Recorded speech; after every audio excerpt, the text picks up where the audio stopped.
पञ्चाननमुखोद्भूतान् पञ्चाक्षरमनूपमान् पञ्चसूत्रकृतो वन्दे पञ्चाचार्यान् जगद्गुरून्। विश्वेशलिङ्गसम्भूतं विश्वविद्याविबोधकं विश्ववन्द्यं सदा वन्दे विश्वाराध्यं जगद्गुरुम्। ज्ञानादिशक्तियुक्ताय भुक्तिमुक्तिप्रदायिने लक्ष्मीदहिवडीशाय गुरुसिद्धाय ते नमः।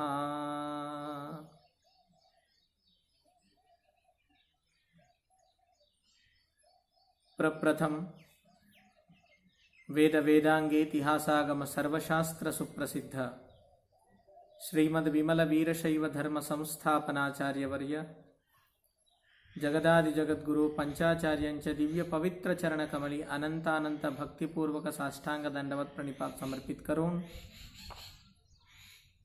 त्याचबरोबर दहिवडकर मठाचे सर्व गुरु परंपरेला अनंत प्रणिपात समर्पित करून पवित्र श्रावण मास आपल्या सनातन धर्मामध्ये अत्यंत विशिष्टमय मास आहे। या श्रावण मासामध्ये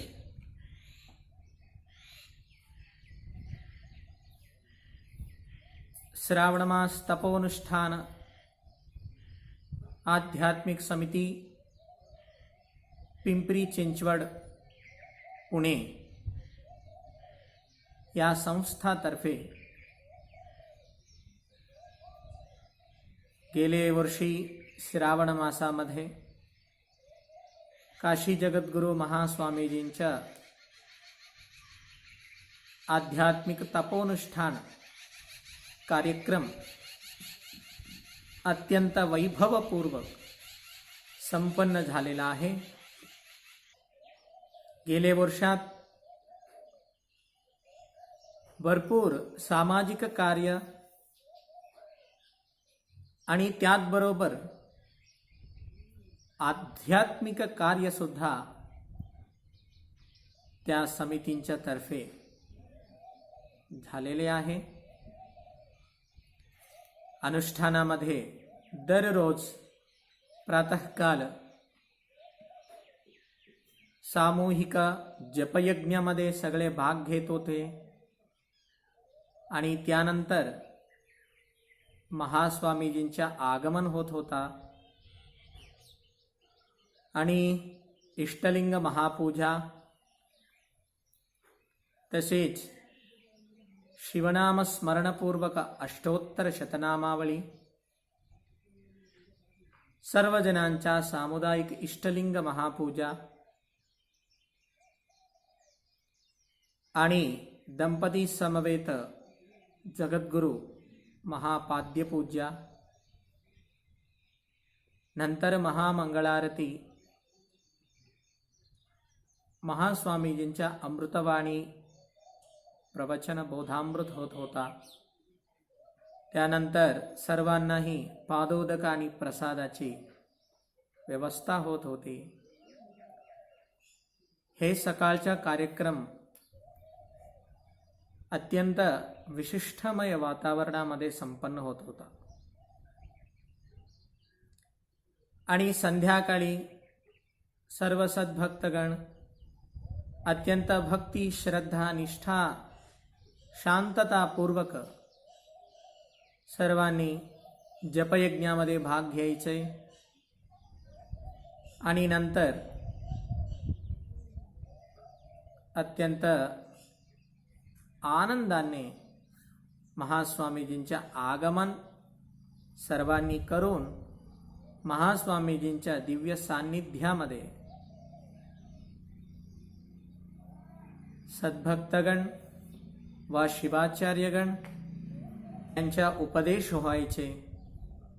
त्या धर्मोपदेशानंतर महास्वामीजींनी श्री सिद्धांत शिखामणी धर्मग्रंथाच्या विषयी घेऊन अनेक धर्मोपदेश आपल्याला आशीर्वचनरूपी मार्गदर्शन करायचे. महास्वामीजींच्या दिव्य मार्गदर्शनामध्ये पूर्ण श्रावण मास त्या कार्यक्रमाच्या नेतृत्व घेऊन सेवा समर्पण करण्याची संधी आम्हालाही मिळाली आहे. खरोखर गेल्या वर्षी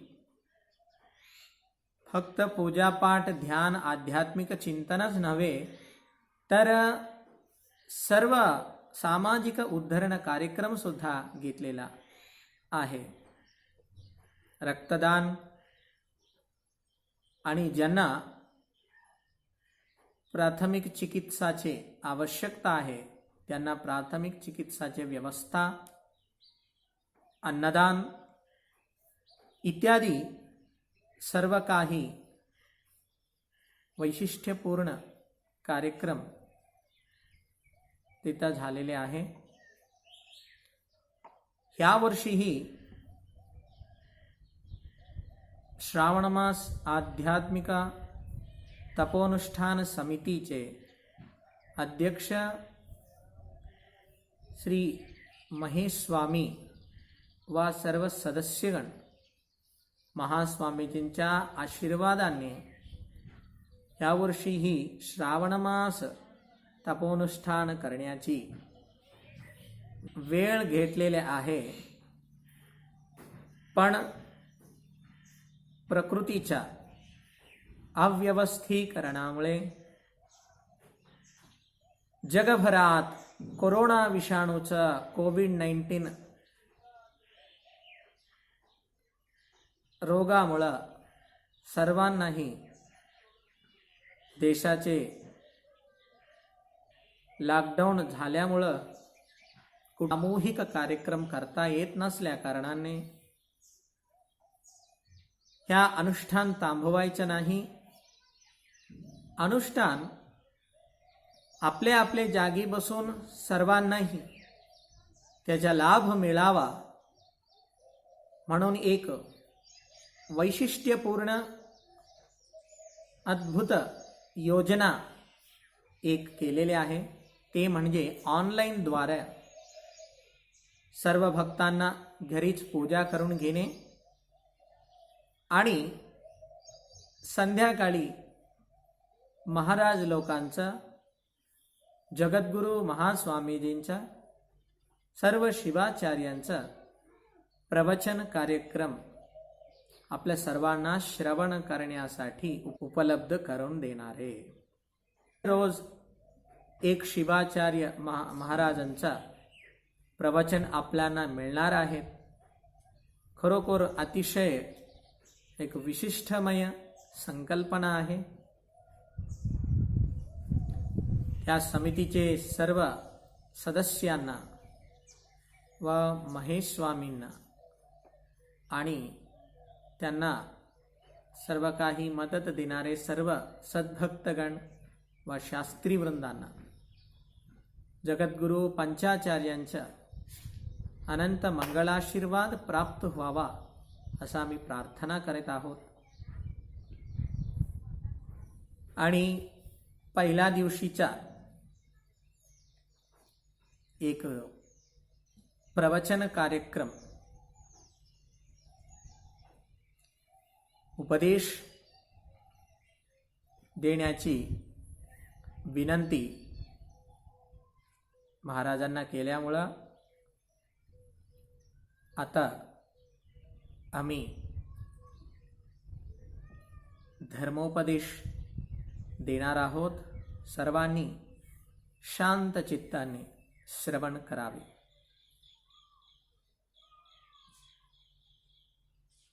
ओम नमः प्रणवार्थाय शुद्ध ज्ञानैकमूर्तये निर्मलाय प्रशांताय तस्मै श्री गुरवे नमः. तस्मै श्री गुरवे नमः. तस्मै श्री गुरवे नमः. आपण सर्वजण अमीर असो, गरीब माणूस असो, अधिकारी असो, सामान्य जन असो, पुरुष असो, स्त्री असो, बाल्यावस्थामध्ये असणारे जीवी असो, वृद्धावस्थामध्ये असणारे मनुष्य असो, कोणीही असो, सर्वांनाही सर्व काळामध्ये, सर्वावस्थांमध्ये, सर्व परिस्थितींमध्ये सुख सुख सुखार्थी, सगळे सुखार्थीच आहेत. कोणालाही एक क्षणापुरती सुद्धा दुःख नको वाटते. कोणाला वाटते का दुःख पाहिजे म्हणून? तर 100 लोकांमध्ये 100 लोक सुद्धा दुःख नको, आम्हाला सुखच पाहिजे ह्या अपेक्षा करतात. पण आपण विचार केलात, वारंवार जे आपल्याला नको म्हणतो, आपल्याला तेच परत परत अनुभवामध्ये येतात. आपल्याला दुःख नको वाटते, पण वारंवार आपल्याला दुःख येतात. का असं होते म्हणलं तर, ह्या जीवनामध्ये आपण जेव्हा ह्या संसारामध्ये जन्म घेतलो, त्याच्याबरोबर 2 आपल्याला प्राप्त झाले. मूलतः एक आहे सुख आणि एक आहे दुःख. हे 2 बरोबर येतात आपल्याला.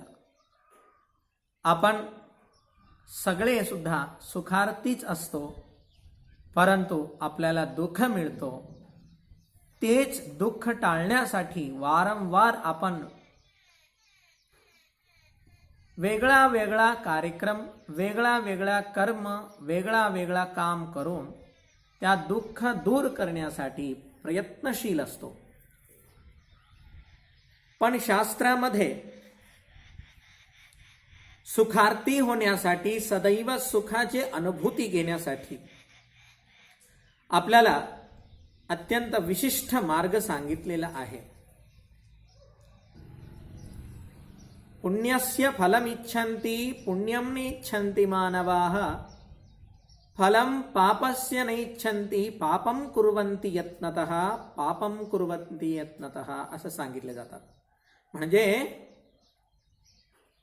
सर्वांना पुण्याचे फळ आवडते, पाहिजे असतात. पुण्याचे फळ म्हणजे सुख. म्हणजे पुण्य केल्याने आपल्याला सुख मिळतो असं त्याचा अर्थ झाले.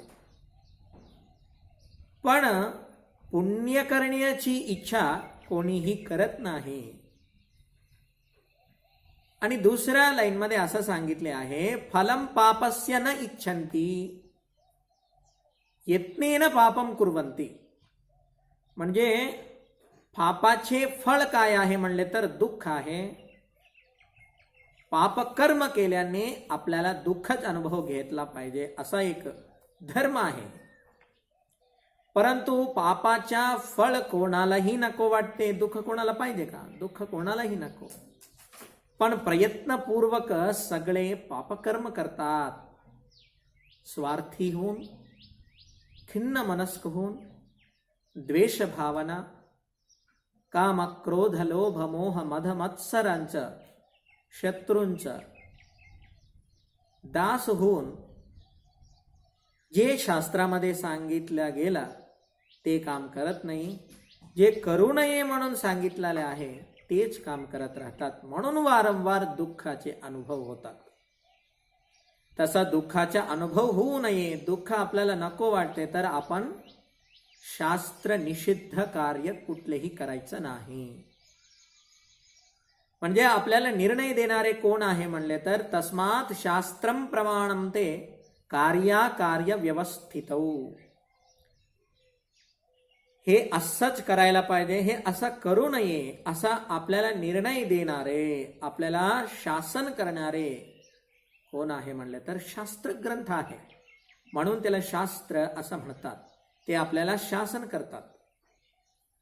पूर्व ऋषी मुनी वर्यांनी कठोर तपश्चर्या करून ह्या भूतलावरती असणारे सर्व मानव जातींना उद्धार करण्यासाठी, ह्या भवसागरातून तारण करण्यासाठी तपश्चर्या करून, ध्यान करून अनेक भगवद उपदेश, वेदादी आगमादी शास्त्रांचं श्रवण करून त्यामध्ये असणारे ज्ञानभंडार माहिती करून घेऊन, आचरण करून त्या लोकांचा अनुभव अनेक ग्रंथरूपी राशी, अनेक ज्ञानभंडार आपल्या सर्वांसाठी उपलब्ध करून दिले. त्या शास्त्रांमध्ये असलेला प्रत्येक आचरण पद्धती, प्रत्येक नियम आपण व्यवस्थितपणाने पालन जर केलं तर निश्चित आपल्याला दुःख येणारच नाही. दुःख आले तरी ते एक स्वाभाविकपणाने त्याचं काम ते करून जातात, पण आपण आपल्या मनाला चंचल करून घेणार नाही. जगद्गुरु रेणुका भगवत पादाचार्यांनी अत्यंत सरळ आणि प्रमुख धर्मोपदेश आपल्या सर्व मानव जातींसाठी दिलेला आहे. एक श्लोकामध्ये त्यांचा उपदेश असा आहे, अहिंसा सत्यमस्तेयम ब्रह्मचर्यम दया क्षमा दानं पूजा जपो ध्यानम इति धर्मस्य संग्रहः. अहिंसा सत्यम अस्तेयम ब्रह्मचर्यम दया क्षमा दानं पूजा जपः ध्यानम, हे 10 प्रकारचे धर्म संग्रह करण्याची कर्म सांगितलेले आहे. ह्या प्रपंचामध्ये 2 प्रकारचे जाती, मुख्यतः 2 प्रकारचे समूह आहे, जनसमूह. त्यामध्ये प्रप्रथम समूह आणि भवी समूह. त्याला आपण असं सुद्धा समजता येते,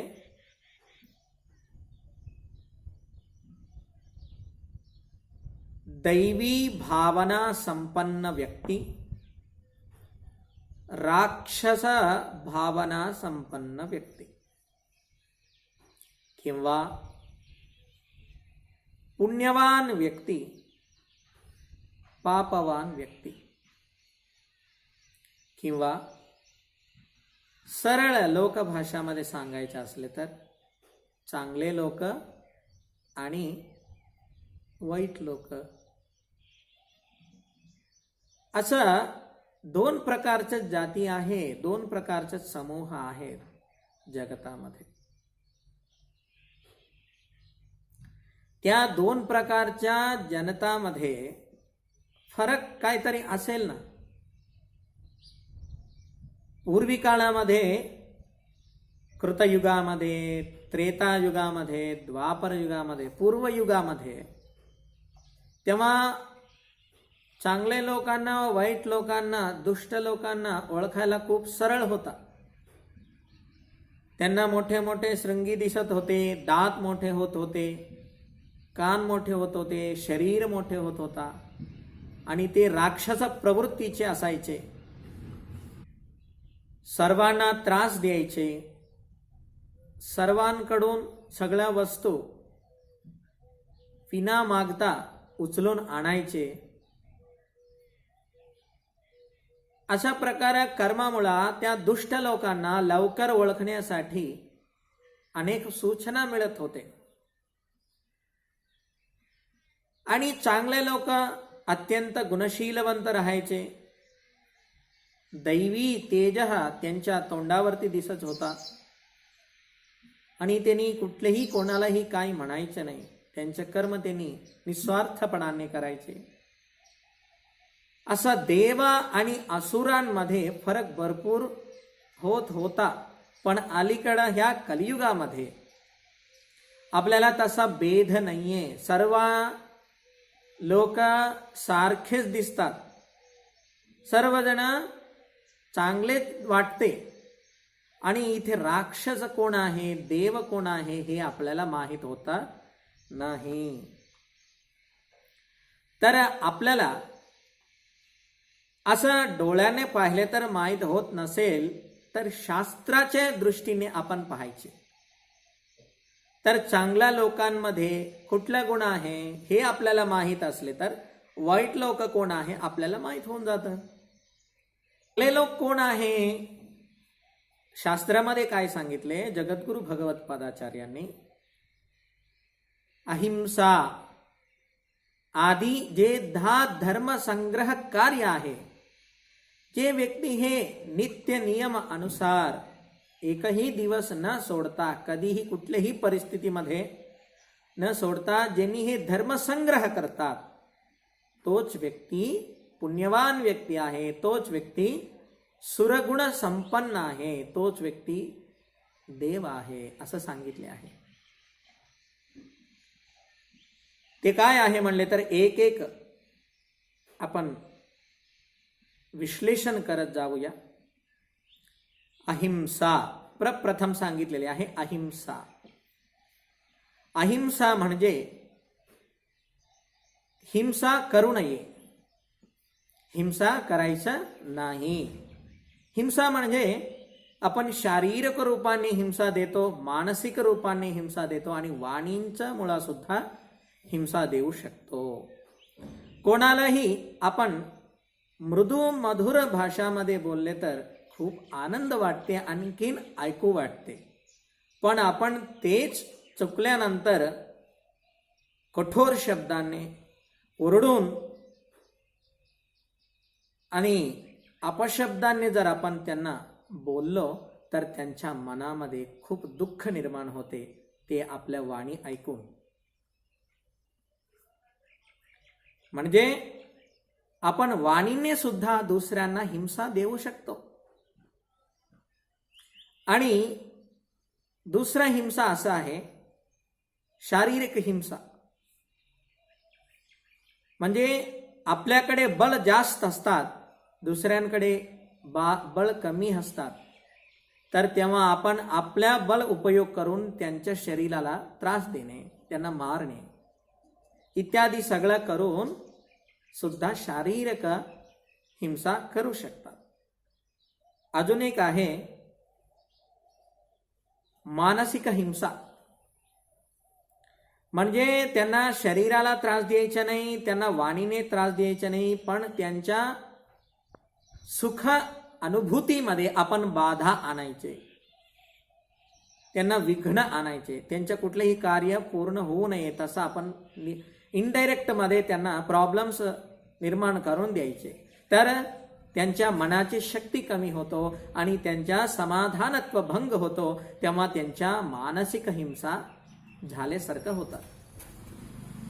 असा हिंसा शारीरिक असो, मानसिक असो किंवा वाणीच्या असो, कुठल्याही प्रकारच्या हिंसा कोणालाही करू नये. आपल्यापेक्षा मोठा असले तरी, आपल्यापेक्षा छोटा असले तरी, आपल्यापेक्षा विभिन्न जातीच्या लोक असले तरी, आपल्यापेक्षा विभिन्न जातीचा जन्म घेऊन आलेला जीवराशी असले तरी, सर्व जीवींवरती, सर्व लोकांवरती, सर्वांवरती प्रेमपूर्वक, प्रीतीपूर्वक भावना ठेवून शांत मनाने सर्वांशी योग्य व्यवहार करणे, कुठल्याही प्रकारच्या हिंसा कोणालाही द्यायचं नाही, हे प्रथम धर्मसंग्रह कर्म आहे. हे म्हणजे अहिंसा. त्याच्यानंतर सांगितलेले आहे सत्य वाक् परिपालना. सत्य, सत्य खरोखर प्रत्येक व्यक्तींना एक मोठा वैशिष्ट्य गुण आहे. जसा सोनामध्ये जर सुगंध असले तर किती विशिष्ट दिसेल ते सुगंध पूर्वक सोना, तसं फुलाला जर सुगंध असेल तर ते फूल किती विशिष्ट असतो. तसंच सुगंध नसलेला फुलांना आपण जास्त वेळ ठेवत नाही जवळ, आणि आपण विशिष्ट दृष्टीने त्याला पाहत नाही, आणि त्या फुलाने विशिष्ट फलोपलब्धी सुद्धा नसतात. त्याच पद्धतीने व्यक्तींकडे सत्यवाक् परिपालना, सत्यता हे अत्यंत आवश्यक आहे. सत्यता नसलेला व्यक्ती, सत्यवाणी परिपालन न करणारे व्यक्ती सुगंधित नसलेला वाळलेल्या फुलांसारखंच आहे, समाजामध्ये कचऱ्यासारखंच आहे. कुठल्याही प्रकारच्या उन्नती त्यांच्या जीवनामध्ये होणार नाही. तत्काल त्यांना वाटणार, पण उन्नती खरोखर होणार नाही. म्हणून आपल्या भारत देशाच्या ध्येयवाक्य एकच आहे, सत्यमेव जयते असत्यमेव विनश्यते.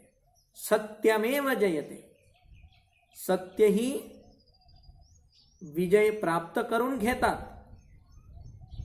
म्हणून आपल्या जीवनामध्ये आपण कधी पण सत्याच्या बाजूनेच उभे राहायला पाहिजे. आपण जे काही विचार करतो ते सत्यच व्हायला पाहिजे, आणि आपण केलेला कर्म सत्य मार्गामध्ये जाऊन पूर्ण व्हायला पाहिजे. म्हणजे आपण सत्यच राहायला पाहिजे. ह्या सत्यवाक् परिपालन राजा हरिश्चंद्र अत्यंत आदर्शनीय व्यक्तिमत्व आणि पूर्ण सूर्यवंशाला सगळ्यात मोठे आदर्शवंत राजा होऊन गेलेत. त्यांनी त्यांच्या जीवनात कितीही कष्ट आले तरी राज्य सोडावं लागलं. चक्रवर्ती होते ते. चक्रवर्ती म्हणजे भूमंडलाच्या एकमेव राजा. पूर्ण भूमंडल त्यांच्या हातात होता, पण त्यांनी त्यांच्या तोंडातले निघलेला एक शब्द असत्य होऊ नये म्हणून त्यांनी राज्य सोडावं लागले. त्यांना पत्नी, पुत्र, सर्व साम्राज्य त्याग केले, आणि त्यांनी स्वतःहून त्यांनाच विकून घेतले.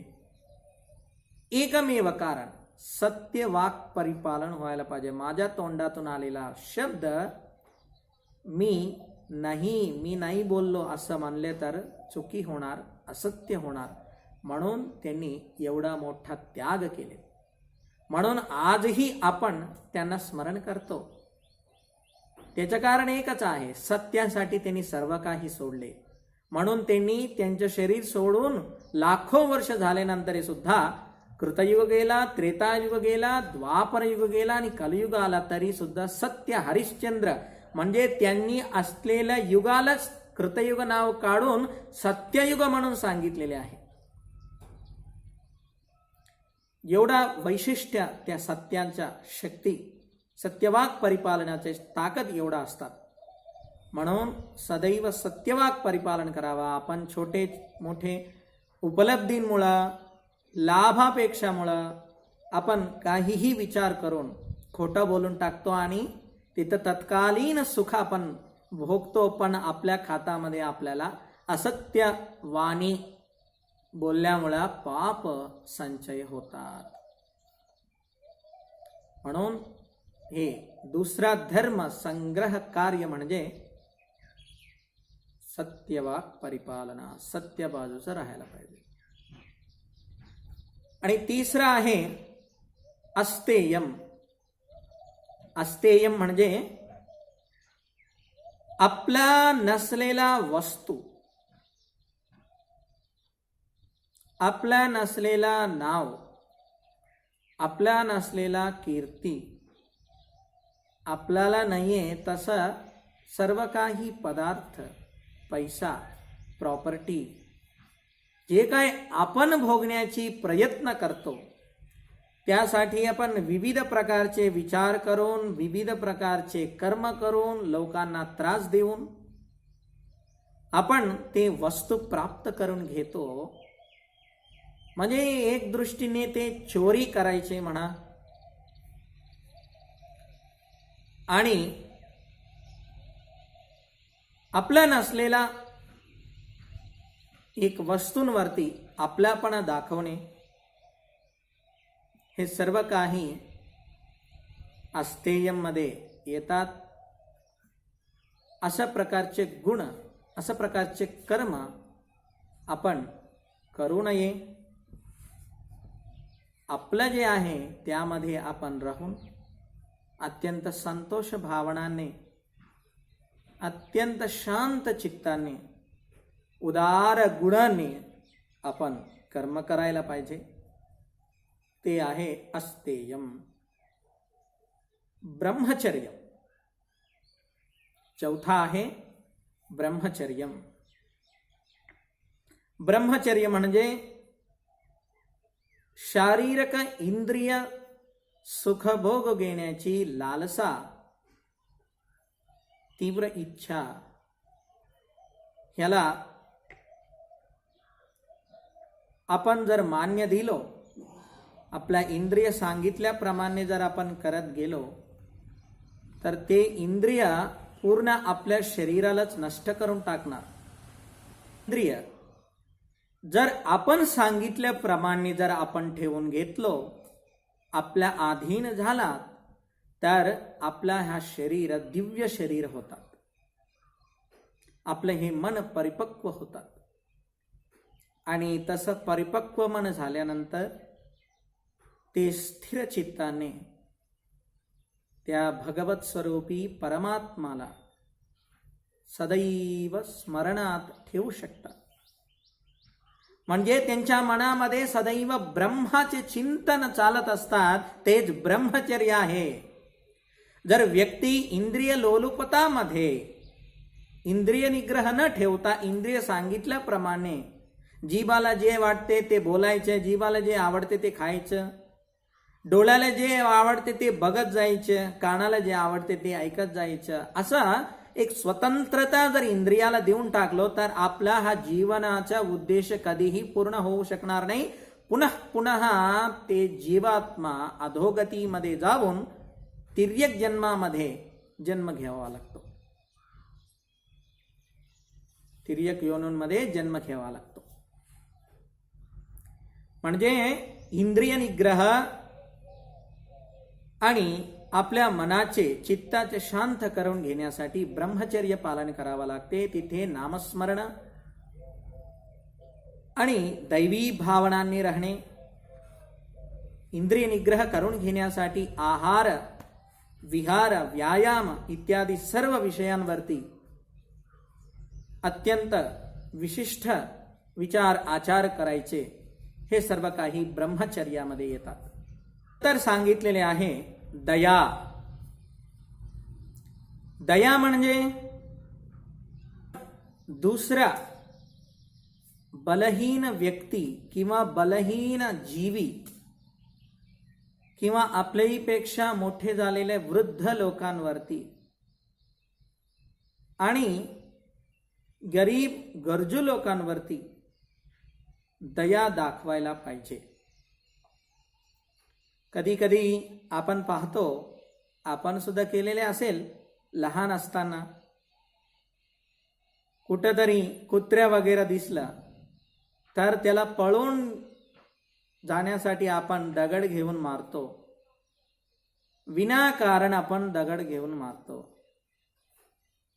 लहान पोरं कोणी दिसले की त्याच्यापेक्षा थोडं 1-2 वर्ष मोठा असलेला पोरं त्याच्यावरती दबाव टाकून त्याला चिमटी देतात, त्याला मारतात.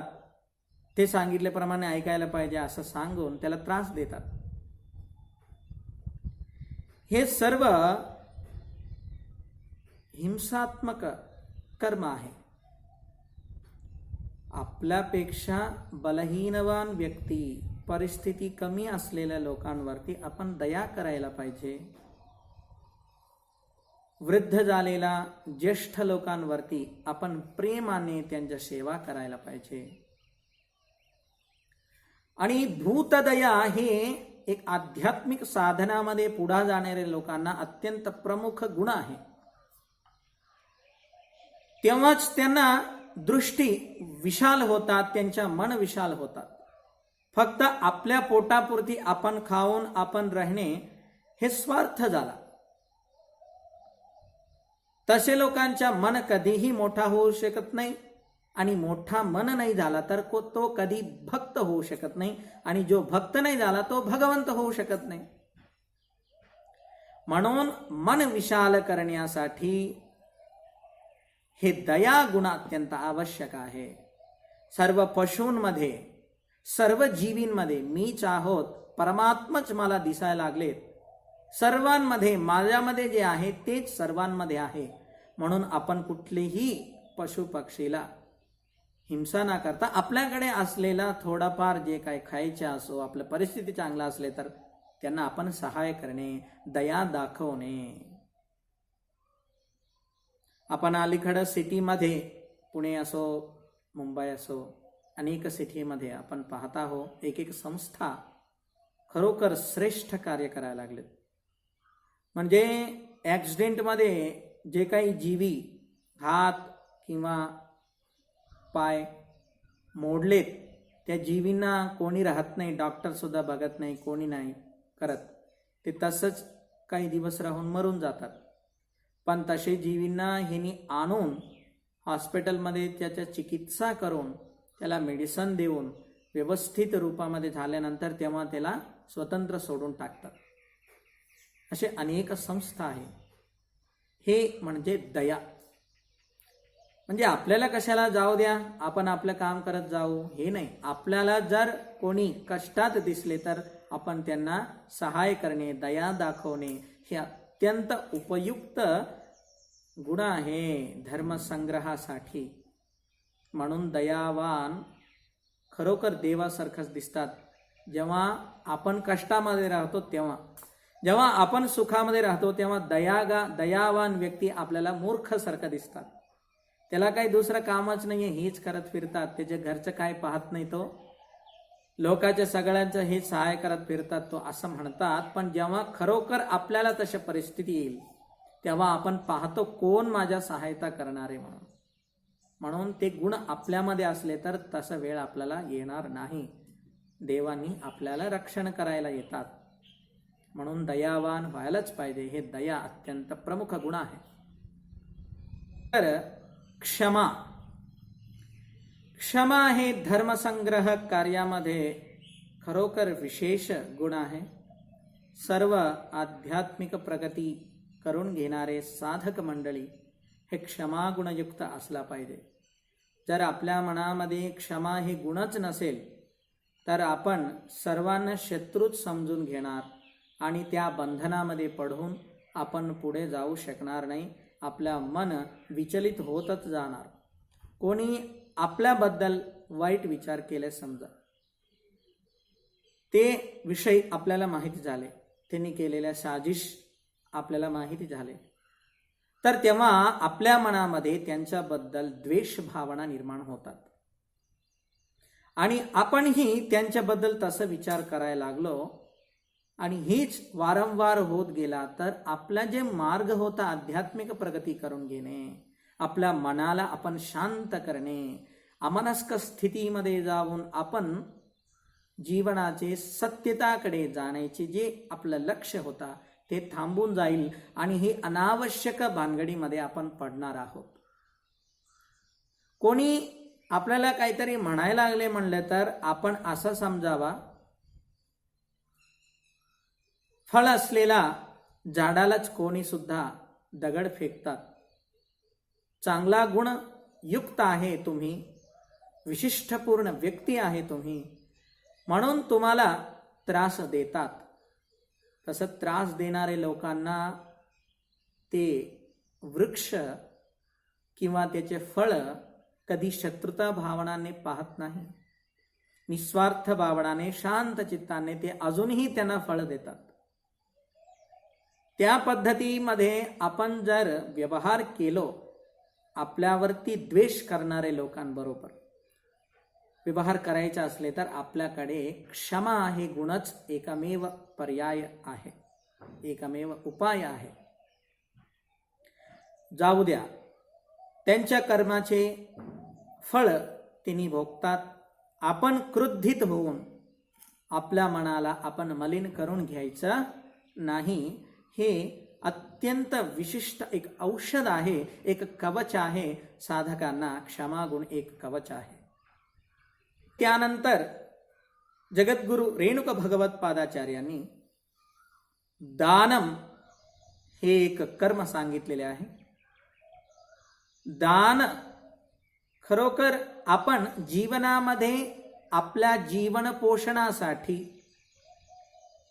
जे काही आपण अर्जित करतो त्यामध्ये 25% आपण अन्य धर्म कार्यासाठी किंवा गोर गरीब गरजू लोकांसाठी किंवा दिव्यांग लोकांसाठी, अनाथ लोकांसाठी, संन्यासी, ब्रह्मचारी, वानप्रस्थी लोकांसाठी आपण वापरला पाहिजे. तर आपण केलेल्या कर्मामध्ये चुकून कुठेतरी जर दोष असेल तर ते प्रायश्चित्त म्हणून ह्या दानामुळे तेही निघून जातात आणि तुम्ही संग्रह केलेला धन, तुम्ही संग्रह केलेला धान्य, तुम्ही संग्रह केलेला सर्व काही पदार्थ वस्तू पवित्र होतात. त्या पवित्र वस्तूंच्या समवेत असलेला तुम्ही सुद्धा पवित्र राहणार. म्हणून दान अत्यंत श्रेष्ठ कर्म आहे. दानामुळेच श्रेष्ठ गती प्राप्त होतात. जर दानी नाही केला, दानी नाही झाला तर खरोखर त्यांच्यापेक्षा मोठा पापी कोणी नसणार. म्हणजे एक श्लोकामध्ये असं सांगितलेले आहे, शतेषु जायते शूरः सहस्रेषु च पंडितः वक्ता दशसहस्रेषु धाता भवति वा न वा, दाता भवति वा न वा. म्हणजे त्या सुभाषितकारांच्या मत असा आहे, 100 लोकांमध्ये कोणीतरी एक व्यक्ती शूर, 100 लोकांमध्ये एक व्यक्ती शूर असतात आणि 1000 लोकांमध्ये एक व्यक्ती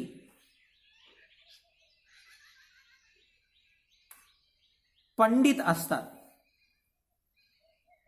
दशसहस्रेषु च वक्ता म्हणजे 10,000 लोकांमध्ये एक चांगला बोलणारे वक्ता निर्माण होतात. असा असंख्यात लोकांमध्ये हुडकले तरी हे सगळे मिळू शकतात, पण दाता ह्या पंडिताला सांभाळणारे, ते शूरांना सगळं काही आणून देणारे आणि त्या वक्तांना सगळं काही पोचू देणारे, असं सगळ्यांना रक्षण करणारे दाता असतात का, मिळू शकतात का? म्हणजे क्वचित लोक असतात, खूप कमी लोक असतात असं सांगितले. असे खूप कमी लोकांमध्ये तुम्ही सगळेही असावा, कारण तुम्ही अर्जित केलेल्या सर्व काही वस्तूंमध्ये गुरुलिंग जंगमांना समर्पण केल्याशिवाय हे पवित्र होत नाही. आपला वीरशैव धर्मामध्ये गुरुलिंग जंगम अर्पित केलेला पदार्थ म्हणजे प्रसादालाच आपण स्वीकार करायला पाहिजे असं सांगितले जातात. म्हणून ते समर्पणाभाव, ते दातृत्व गुण, ते औदार्य गुण आपल्या जीवनाला एक श्रेष्ठ उच्च स्थानावरती घेऊन जातात. म्हणून ते साधक लोकांना अत्यंत आवश्यक कर्म आहे दान. त्याच्यानंतर पूजा हे कर्माचे आपल्याला विश्लेषण दिलेले आहे. पूजा म्हणजे आपण आपल्या परंपरेनुसार जे आपला कुलदैवत आहे आणि आपल्या आत्मोद्धारासाठी आपण दीक्षा घेऊन मंत्रोपदेश घेतलेले ते दैवाचं नित्य नियमाने ब्राह्मी मुहूर्तामध्ये उठून शौचविधी करून स्नान, आसन शुद्धी,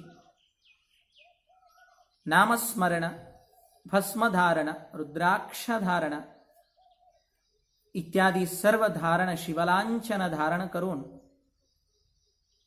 भगवन नामस्मरणपूर्वक मंत्रोच्चारण पठन करिता आपल्या इष्टलिंगाला, आपल्या इष्टदैवाला, आपल्या कुलदैवाला, आपल्या कुलगुरूला, आपल्या गुरुदेवांना सदैव पूजन करायचे. हे पूजन षटकाल पूजा म्हणून आपल्या वीरशैव धर्मामध्ये सांगितलेले आहे. त्या षटकाल पूजा आपल्याला करायला वेळ नसेल तर कमीत कमी त्यामध्ये अर्ध म्हणजे 3 वेळा तरी तुम्ही पूजा नक्कीच करायला पाहिजे. ब्राह्मी मुहूर्तामध्ये एकदा, मध्यान्ह काळामध्ये एकदा आणि संध्याकाळी एकदा. तसं 3 काळ आपण पूजा करू शकतो. कारण आपल्याला 3 वेळ जेवण्याची वेळ मिळत असले तर नक्की त्यामध्ये आपल्याला पूजा करण्याची सुद्धा वेळ नक्कीच असणार. फक्त आपण टाळतो, काळजी नाहीये, आपला देव आपल्याला काही म्हणत नाहीये म्हणून आपण टाळतो. एका ऑफिसमध्ये तुम्ही काम करत राहतात, तिथे तुम्ही 8 तास काम करतात. त्या 8 तास काम केल्यानंतर सुद्धा तुम्हाला कधीही ते तुमचे ऑफिसर वा वा शभाष तुम्ही चांगलं काम केले 8 तास असं कधीही म्हणत नाही. जर तुम्ही 10 घंटा 12 घंटा त्यांच्यासाठी जर तुम्ही काम केलात तर तेव्हा म्हणू शकतात. म्हणजे सांगितलेल्याप्रमाणे 8 तास पूर्ण केले तरी सुद्धा त्यांच्या एक अभयहस्त, वरदहस्त तुमच्यावरती नसतात. तर भूलोकाचे एवढंच नव्हे, आतला वितला सुतला तलातला रसातला महातला भूलोक, भुवर्लोक, सुवर्लोक, महोलोक, जनोलोक, तपोलोक, सत्यलोकाख्य असे 14 भुवनांचे राजा आशुतोष भगवान, पार्वती प्रियवल्लभ शिवपरमात्मा आपल्यावरती कृपादृष्टी ठेवावा हे जर आपल्या मनामध्ये इच्छा असेल तर नक्की आपल्याला त्यांच्या आराधना करावंच लागतो. तोच परमात्मा ह्या भूतलावरती गुरु, लिंग, जंगम या 3 रूपांमध्ये आपल्याला दर्शन देतात.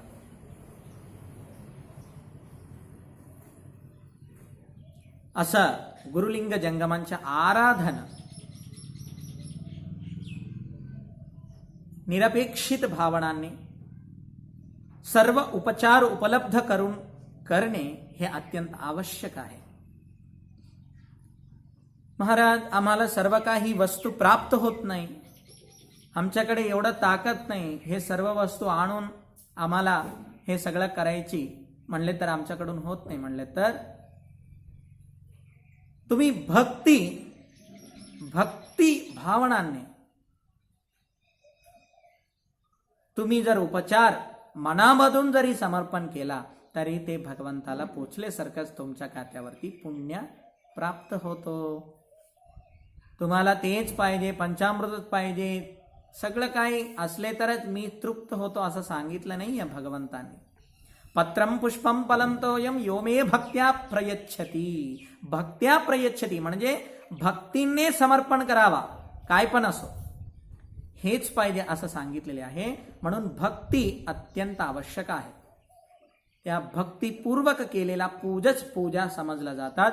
तेच तुम्हाला सर्व पापातून मुक्त करून तुमच्या साधना परिपुष्ट करून परमेश्वर कृपाशीर्वाद तुमच्यावरती राहण्यासाठी मूल कारणीभूत होत. म्हणून जगद्गुरु महाभगवत्पादाचार्यांनी हे पूजा एक मोठा धर्मसंग्रह कार्य आहे असं सांगितलेले आहे. त्याच्यानंतर जप आपल्याला सांगितले जातात. जपतो नास्ति पातकम, जपतो नास्ति पातकम असं सांगितले आहे. जप म्हणजे आपल्याला ह्या जगतामध्ये काम क्रोध लोभ मोह मद मत्सर सर्व शत्रूंना हे अंतरंगामध्ये हृदयामध्ये निवासित करणारे शत्रू आहे. आपल्या डोळ्याला दिसत नाहीये. असा अरिषड वर्ग जे शत्रू आहे त्या 6 शत्रूंपासून रक्षण करून देणारे म्हणले तर भगवन नामस्मरण, सर्व पापातून मुक्त करून देणारे श्रेष्ठ अस्त्र, श्रेष्ठ वस्तू, श्रेष्ठ औषध हे नामस्मरण आहे. असा आशुतोष भगवान शिवपरमात्माच्या षडक्षरी महामंत्राचं जप सतत आपल्या तोंडी आपल्या मनामध्ये तेच जप व्हायला पाहिजे. हे वाणी 84 लाख योनीमध्ये एवढा सुंदर वाणी, एवढा विशिष्ट स्पष्टता, अक्षरयुक्त, पदयुक्त, शक्तियुक्त, प्रभावयुक्त वाणी कुठल्या तरी जीवीला असेल तर ते फक्त मानवालाच आपल्यालाच मिळाले आहे. दुसऱ्या कुठल्याही जीवीच्या वाणी आपल्याला कळत नाहीये आणि ते वाणी त्यांना परम गती सुद्धा देत नाहीये. फक्त आपल्या वाणी परमगती देऊ शकतात. असा पवित्र वाणीला आपण व्यर्थ करतो. दिवसभर काय ना काय आपलं चालूच असतात. संबंधाचे विषय असो, असंबंध विषय असो, आपल्याला काम देणारे विषय असो, न काम देणारे विषय असो, सगळ्यांमध्ये आपल्या तोंड टाकतो आणि काय पण बडबड करत बसतो. कारण पैसे लागत नाही आणि कोणी नको म्हणणारे नाही. हे स्वतंत्रता आहे. भारत देशामध्ये कोणीही काही बोलू शकतात. म्हणून आपण काय पण बोलत राहतो. असला व्यर्थ वाणीच्या व्यर्थ नाही करायला पाहिजे. कारण कुठलेही जीवींना हे मिळाली नाहीये. मानवांमध्ये सुद्धा भरपूर लोक मूक आहेत. त्यांना नसलेला एक श्रेष्ठ वर आपल्याला मिळाली म्हणले तर आपण व्यर्थ प्रेलापणा नाही करायला पाहिजे. व्यर्थ वासन मार्गामध्ये ठेवण्यासाठी उक्त श्रेष्ठ मार्ग म्हणले तर नामस्मरण, जप.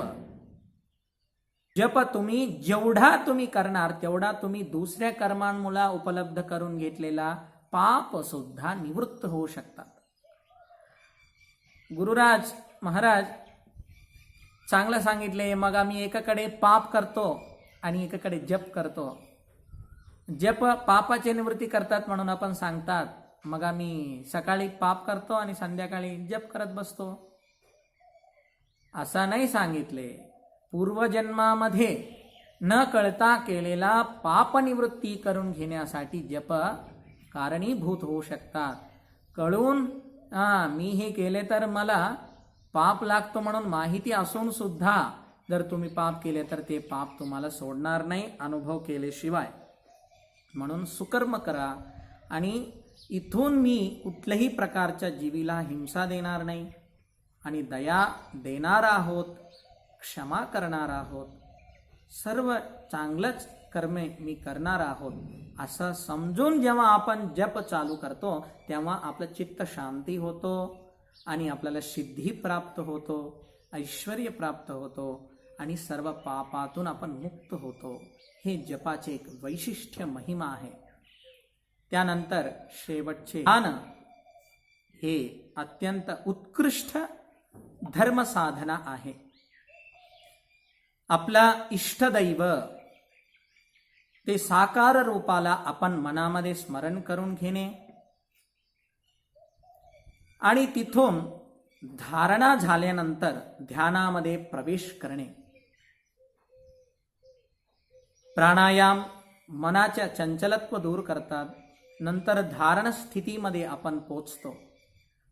त्या धारण स्थिती परिपक्व झाल्यानंतर तेव्हा आपल्याला ध्यान लागतो. त्या ध्यानावस्थामध्ये 7 भूमिका सांगितलेल्या आहे. ते 7 भूमिका जेव्हा व्यक्ती पार करतात तेव्हा त्यांना समाधी लागतो.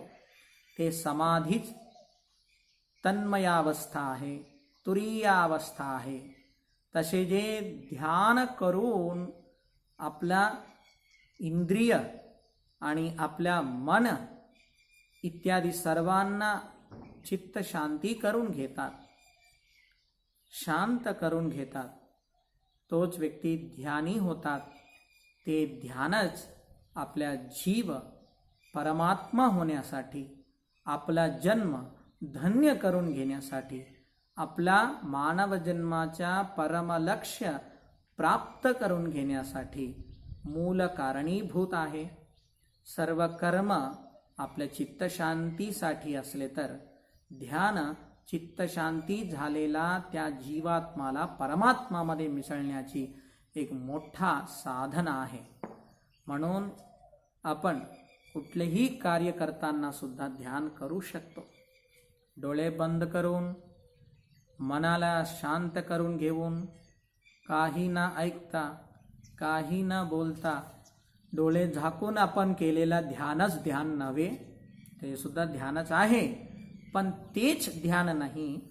आपण केलेला कर्म परिपूर्ण एकाग्र चित्ताने जर आपण केलं तर ते सुद्धा ध्यान होऊ शकतात. आपल्या मन, आपल्या इंद्रिय आणि आपल्या वाणी हे तिन्ही एकत्र असून जे कर्म आपल्याकडून घडतो त्याला आपण ध्यान असं म्हणला येते. त्रिकरण शुद्धीने, त्रिकरण म्हणजे एक कार्य करण्यासाठी करणाचे अत्यंत आवश्यक असते. वाणी, इंद्रिय, मन. मन, वाणी, इंद्रिय या तिघांचे संगमामध्ये जे आपण कार्य पूर्ण करतो. आपण एक लिहितो, पत्र लिहितो समजा. मनामध्ये आलेला विचाराला आपण पत्र लिहितो. त्या मनामध्ये आलेला विचार ह्या इंद्रियाला उत्प्रेरणा देतात. ह्या इंद्रिय आपल्या वाणीला उत्प्रेरणा देतात. असा वाणी मनामध्ये आलेला विचार अक्षर रूपाने तोंडाने येतात, तेव्हा आपले इंद्रिय लिहितात. तुम्हाला अजूनही एक उदाहरण सांगितले तर कळेल.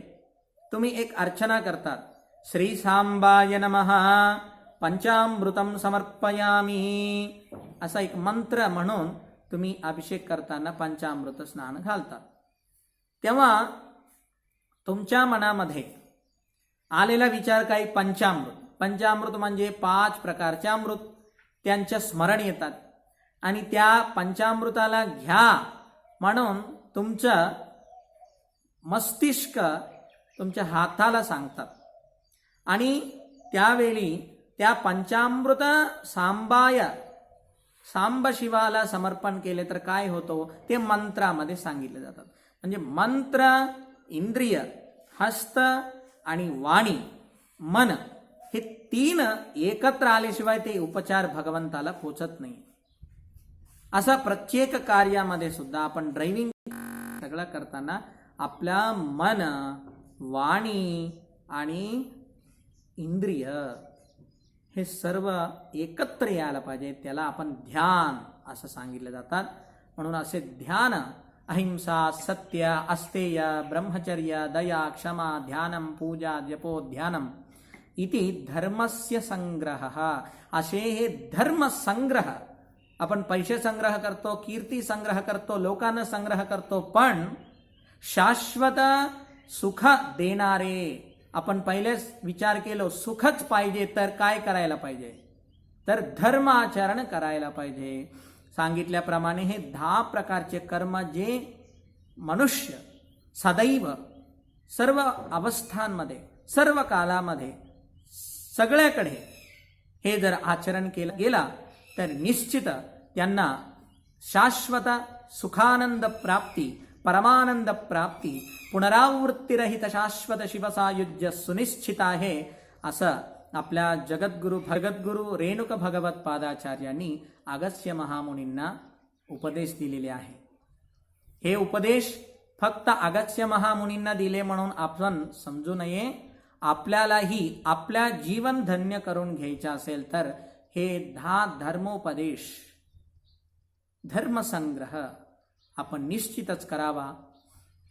आणि यावर्षी कोरोना महामारीमुळे सर्वजण खूपच दुःखित झालेले आहेत.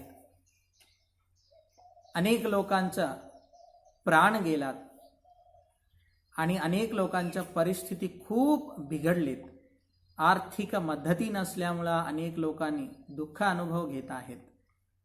आपल्या जवळचे जे ओळखीचे असतात त्यामध्ये जे कोणी गरजू लोक असेल तर त्यांना तुमच्या शक्तीनुसार तुम्ही सहायता द्या.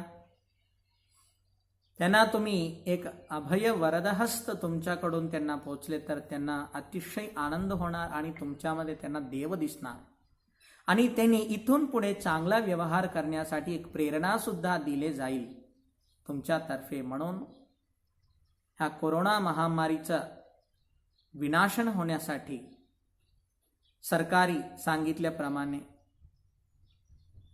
आपण घरीच राहायला पाहिजे आणि सेफ राहायला पाहिजे, सुरक्षित राहायला पाहिजे.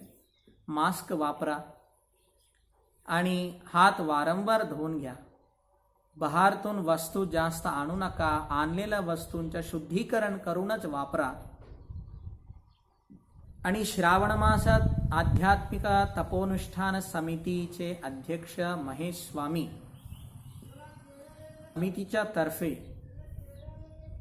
4 महिने लगभग अनेक लोकांना, गरजू लोकांना जेवण, खाद्यपदार्थ पुरवठा इत्यादी समाज उपयोगी कार्य करून अत्यंत उत्कृष्ट पुण्य प्राप्त करून घेतलेले आहे. असे एक श्रावण मास सर्वांना उपयुक्त व्हावा आणि सर्वांनी ह्या दुःखमय वातावरणामध्ये गुरु महाराजांच्या दर्शन घेऊन, जगद्गुरु महास्वामीजींच्या आशीर्वचन घेऊन तृप्त व्हावा, पवित्र व्हावा आणि त्यांच्या हे श्रावण मास विशेष व्हावा म्हणून एक आगळा वेगळा कार्यक्रम, आतापर्यंत न झालेला कार्यक्रम, पूर्ण महिनाभर ऑनलाईन मध्ये प्रवचन सर्व महाराजांच्या तुम्हाला उपलब्ध होणार आहे. सर्वांनी धैर्य ठेवा. दुःख सुख हे दोन्हीही आपल्या जीवनामध्ये येतच राहणारे 2 मित्र आहे.